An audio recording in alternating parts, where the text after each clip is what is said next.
welcome back to Zurich in the aftermath of England's penalty shootout victory over Sweden last night here in this glorious city. Charlie Adam is back in the studio in London with Alex Crook, and Tash Dowie is in this city as well. Where are you, Tash? I can't see you. You're not walking down this promenade with an Aperol Spritz, so where are you? No, I'm actually just down, not too far away from the river, about 5 minutes from our hotel, but the sun is shining. It's a beautiful day here today in Zurich. Yeah, absolutely is, without doubt. 7 million people the audience peaked at last night on the television, which is absolutely huge. Will be one of the biggest television audiences of the year so far. Tash, we've been talking about the things that Sarina Wiegman has got to get right if they're going to negotiate a semi-final and a final against the world's best in Spain, should that be the case later down the line.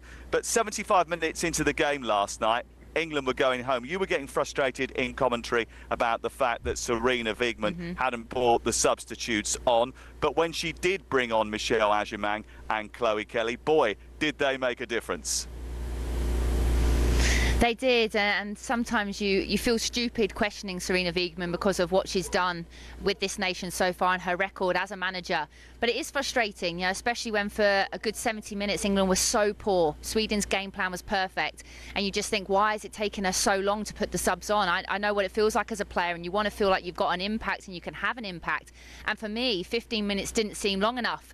But I was told that it is long enough, because I think within a minute of Chloe Kelly coming on the pitch, she's involved in an assist. I think then a minute later, she puts the ball in, that kind of bounces around. Russo gets a flick, and then Agyemang gets the equaliser. So I've actually got to give credit to the subs. I think Sarina Wiegman, yes, for putting them on, but for me, it's all about their mentality to come on and have that kind of impact straight away and to know their role and to deliver. I think that's just credit to this whole squad and the finishers. You know, the finishers have been key for this England team.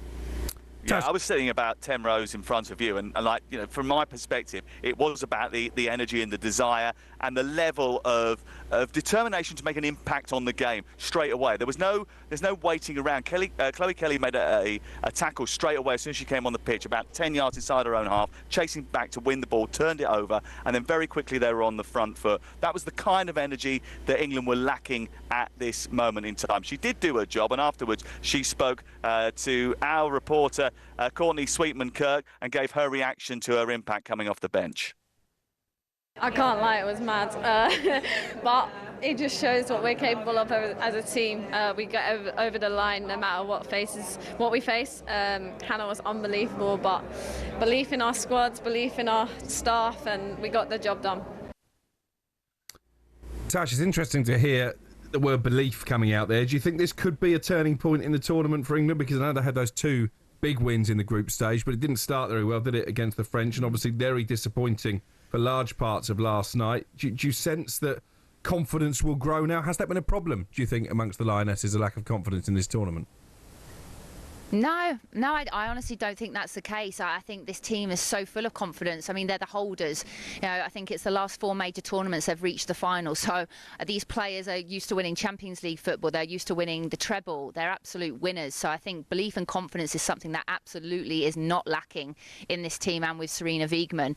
I think probably what has been lacking is the consistency, which probably coming into this major tournament was a problem as well. And I think as a fan, that's why you get so frustrated, because how can you have performances like against the French, but then turn it on against the Dutch and the Wales, but then have a performance like you've had for 75 minutes, you know, last night against Sweden, but then within 2 minutes turn it on again and get yourself into a semi-final. So I think that's a frustrating thing, and actually for a lot of nations probably coming up against England right now, a really tough thing to plan. You know, what England are you coming up against? Because I think if you're Italy watching that game last night, you're really fancying your chances, but you also know that England at any moment, with the squad that they've got as well, can change a game on its head, and that happened last night.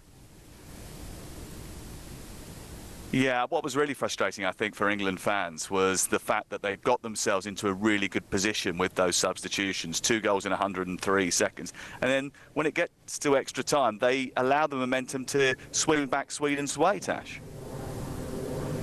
Yeah, I think you're spot on there. I actually think the tactics and the subs from the Sweden manager lost them the game. I think to take Aslani off and Rolfo off on 77 minutes, for me, was just the craziest decision I think I've ever seen from a manager in such an important game. Almost thinking we're 2-0 up, let's rest our key players, let's rest our captain. We've got 10 minutes to go, let's see the game out, get some fresh legs on. And within then minutes, you're 2-2, and your best players then, your players with that experience, can't see the game out for your team. And I think Sweden did regroup, absolutely, and I think they had probably the better of the extra time. But then when you're coming up against the penalties, I mean, all the penalties were awful, but I really did fancy England, because when I looked at the 11 that were left on the pitch for Sweden, I just didn't see any experience. And I think that showed come the penalties, that the goalkeeper was even having to step up and take that penalty kick, which was just madness. So where does Sarina, where does she go now in terms of next team? Who does she pick? Does she bring Chloe Kelly in? Does Ajman go straight back into the team? Yeah. Because ultimately, as a manager, that's what you want. You want your subs to make that impact. But for the group, is she going to be ruthless and go, do you know what, we need the girls that started against Sweden will start again, even though the performance was not to the level? Or does she make a few changes? I think the whole of England and whoever's watching the game, and if you're a Chloe Kelly and you've had that kind of impact, you're thinking 100% I'm starting in this semi-final.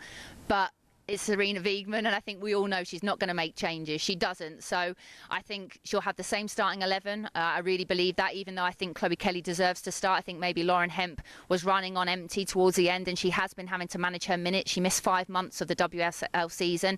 Lauren James as well has missed big chunks. But yeah, I think she'll go same starting 11, and I think you'll see the same subs coming on and trying to make that impact, which I guess is frustrating. I look as well at Abiva Jones. I still can't believe she hasn't had more game time the season that she's had at Chelsea, when England are needing a goal, for her to not even be able to get on. But again, Sarina seems to always find a way.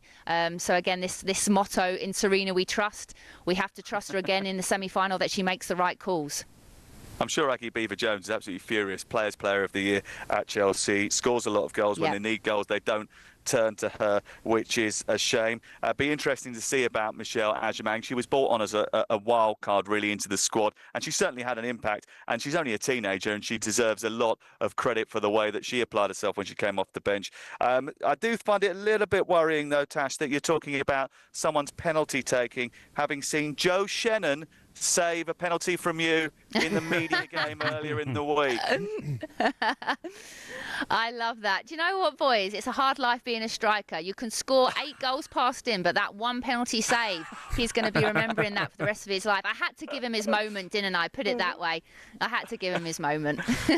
He has shared with me the drone footage of the penalty. He didn't show me the other goals, but he did show me the drone footage of the penalty save, and I think that's the one. Yeah, I bet. Yeah, that's the one that's going to be making it. No, look, I think I was probably watching the England players too much, wasn't I? Yeah, they must have been watching my penalty as well. But no, it's been great fun. It really has. The whole experience so far has been amazing. So we're looking forward to taking on the Italian media team on Tuesday. Bring it on.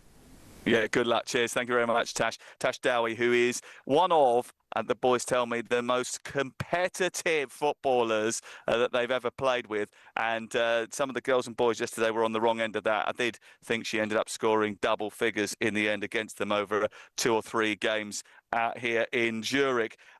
Just wonder as well what the impact is going to have on Leah Williamson, how fit she's going to be for the semi-final. She's a crucial character, not only on the field for England, but in the England dressing room as well. And to see her with her ankle strapped up last night and in ice was a little bit of concern. Speaking to her after the game, she was suggesting that she has to wait and see, but she had to come off because this was not a game where you could play 75% fit. We'll get an update on that over the course of the next few days.